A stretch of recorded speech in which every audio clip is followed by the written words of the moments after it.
Себебі оларда сенімсіздік болады, қорқыныш болады. Баяғыдай тағы сәтсіздікке ұшыраймын деген ойы болады да.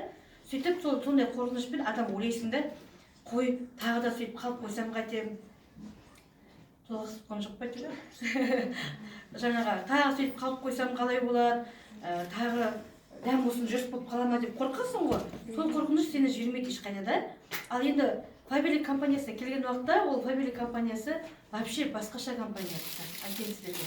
Вообще басқаша. Мен қыздарға айтамын, қыздар келгенде бәрі ойланып, маған осы табыс айтқанда деген өтірік па, шын ба деген оймен қарап отырады ғой көзқараспен. Вообще ондай ойларыңызды жоқ қылың дейді.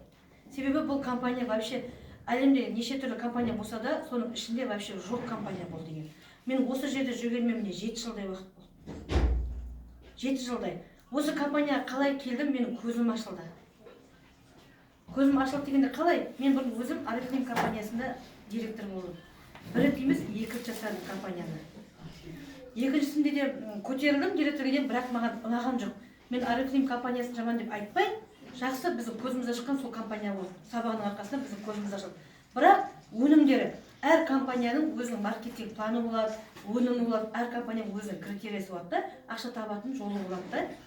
Сол жеріне келгенде товарлар үйімде үйіліп тұратын коробкой. Сата алмайтынмын Арифлейм компаниясы өнімдерді.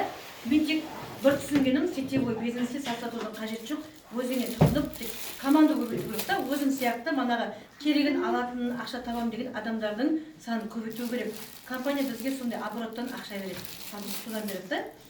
Содан кейін сөйтіп сондай не болғаннан кейін менде сондай жаңа ой болды. Бұрынғыдай Арифлейм сияқты қалып қоям ба, бастап ары қарай шығара алмай қалам ба деген менде сенімсіздік болды да, қорқыныш болды.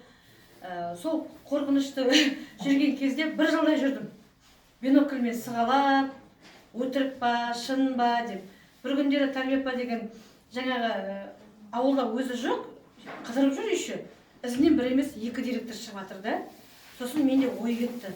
Мә, бұл қалай болды? Бізде ғой бұрын Арифлейм компаниясында адам тіркейміз, оған сүйрейміз оны. Ол бір заказ алады, ол келесіде қашып кетеді, талмайды заказын.